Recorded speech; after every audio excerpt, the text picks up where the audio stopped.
За намар болоод хичээл сургуулиуд орж эхэлж байна. Тэгээд орон нутгаас ч гэсэн оюутнууд ирж байгаа. Ойрын үед болохоор ихтэй сургуулиудын оюутны дотор байрны үн төлбөр тэгээд дотоод орчин нөхцөлийн тухай асуудлууд нэлээд яригдж байгаа шүү дээ. Тэгээд бүгдээ энэ тухай оюутнуудаас тодруулцгаая. Хяналтын тоондоо багтаж орно гэдэг асуудлууд ер нь хэрэг гарч ийн та хэд вэ?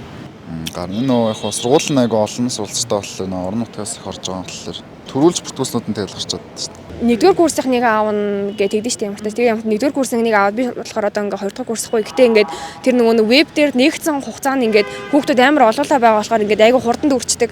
Тэнгүүд ингээ хоёр дахь курсын хүүхдүүд хүртэл байрг болчиход байгаа байхгүй юу үнийг хэлэхэд. Одоо жишээ надад ингээд байр байхгүй байхгүй. Манай ээж аваар ингээ бүр санаа зовоод Эрдэнэтэс хүртэл ингээ ирж штэ. Цахим орчинд шинжлэх ухаан технологийн их сургуулийн 1-р дотор байр ийм байдалтай оюутнуудаа хүлээн авч байна. Арай юу? Умаасаа өрөөнд дөрвүүлээ нийтийн 0 галзуухтай. Нэг хүний 835 мянган төгрөгийн үнэтэй.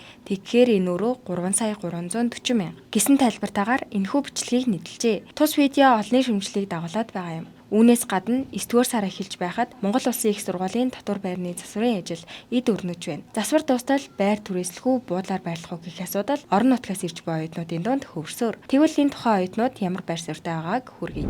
Энэ бол шаардлага хангасан санагддаггүй ингээд 0 молыг харахад ингээд жом момтой заримдаа ингээд зарим хүүхдүүд нь ихсэн ингээд айгу бохироор хэрэгэлдэг болохоор ингээд 0 мол нь хаяад ингээд амар заваанаараа угаалт уран гэсэн заваанаараа ингээд тиймэрхүү байдалтай байдаг. Ингээд хэрэгсэн бол тэрийг ингээд цэвэрлээд авахгүй ингээд цэвэрлэгтэн цэвэрлэх ёстой гэсэн юм шиг тэгэл ингээд шууд хаяа гарчдаг. Ариун цэвэр бол юм штэцэн байр бол юм чинь дундчиж боддог шүү дээ. Жог усмас алдагдaltaй эсвэл халуун утус тасарчдаг гэх юм уу тийм. Хувийн сургуулиудын байр бол гоё л гэдэг шиг л. Мөсрө орж үзсэн. Энэ бол штэцэн байдлаараа дээр юм шиг л. Яаж нэг хуцсагт сав мавч гэх юм уу скаутер нараа дээр ч юм уу. Байрны хүүхдүүд нь ингээ 1 2 3 4 гэлтгүүн бүгдээрээ ингээ амирх архиуж иддэг тийм хүүхдүүд амирх байдаг. Тэг ингээд байрны багш нь ингээд тэрийг ингээд болиулна гэдэг ч юм уу энэ хүүхдүүд ингээ байрны сууна гэдэг мөртлөө тэрийг ингээ ерөөсө хөөдөггүй. Ингээд удаа ингээд өрөөрөө байнга орж ирдэг ингээ эрэгтэй хүүхдүүд. Тэг ингээ байрны жижигрүүд нь тэгээ ингээд сүулт нь тэнд нь дасцсан ч юм уу ингээ хаяадаа ингээд өөртөө хүртэл цогтой байж тохиолдол гардаг. Өвөл ер нь хэрэг хөтөн бэ? Өвөл даардаг. За энэ хичээлийн жил Монгол Улсын их сургуулийн дотор байрны жилийн төлбөр нь 986,700 төгрөг гэж байгаа. Монгол Улсын боловсролын их сургуулийн хувьд 655 мянган төгрөг, шинжлэх ухааны технологийн их сургуулийн хувьд 835 мянган төгрөг гэж байгаа юм. Тэгвэл анагаахын шинжлэх ухааны үндэсний сургуулийн дотор байрны жилийн төлбөрийг 600 мянган төгрөг байгаа гэж оюутнууд нь хэлж байна. Өмнө жил байрнаас нөө ер нь төлбөрийн хувьд хэр өөрчлөгдсөн бэ? 835 мянган төлж одоо ч зэрэг хэврэл.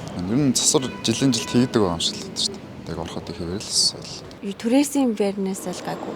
Мөрсийн 986 мянга. Дотор байрнуудтай өөртөө орж байгаа өрөөгөө өөртөө тохижуулаад ордог, өөртөө засвар хийгээд ордог гэдэг нэг тиймэрхүү яриануд гараадсан. Тэгээ өөртөө тохижуулж болно өрөөгөө. Засвар хийх шаардлага юу байсан уу? Нэх байхгүй л шиг байсан. Өрөөж гинөө. Тий.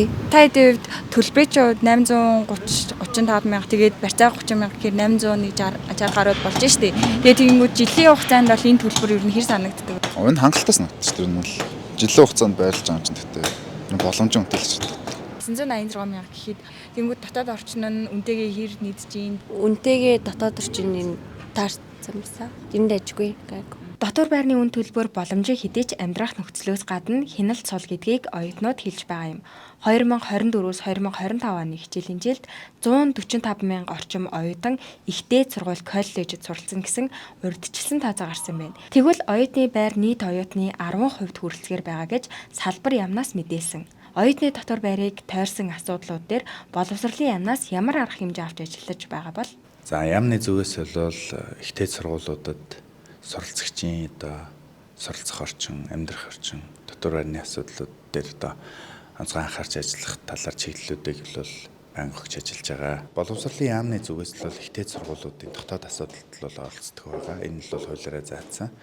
За тэгэхээр ихтэй сургуулиудын удирдах зөвлөл оролдоод сургалтын төлбөр, дотор байр, засвар үйлчилгээгээд энэ дотоод асуудлуудаа удирдах зөвлөлөөрөө бол шийддэг байгаа.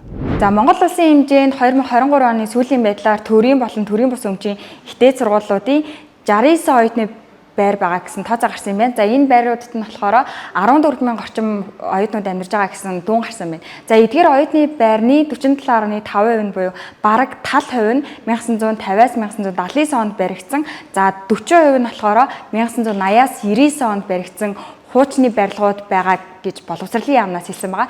За энэ насжилт өндөртэй хуучны барилгуудад засвар хийгээд шинжилээд арчлаад оюутнуудыг амьдрах 5 дахь орчныг бүрдүүлэх ёстой газар нь болоод тухайн оюутны байрны харьяалагдах ихтэй сургуулийн захиргаа болон удирдах зөвлөл нь байд юм байна. За хичээл сургууль ихтэй зэрэгцээ зарим оюутны байранд нь засвар хийгээд зарим оюутны байр нь ерөөсөө шаардлага хангахгүй байгаа. За энэ дээр болохоор оюутнууд болон эцэг эхчүүд эргээд нэлээд шүүмжлэлтэй хандж байна. За өнгөрсөн амралтын 3 сард энэ асуудлуудаа ер нь шийдчихэж болоогүй болов гэсэн асуулт урган гарч байна.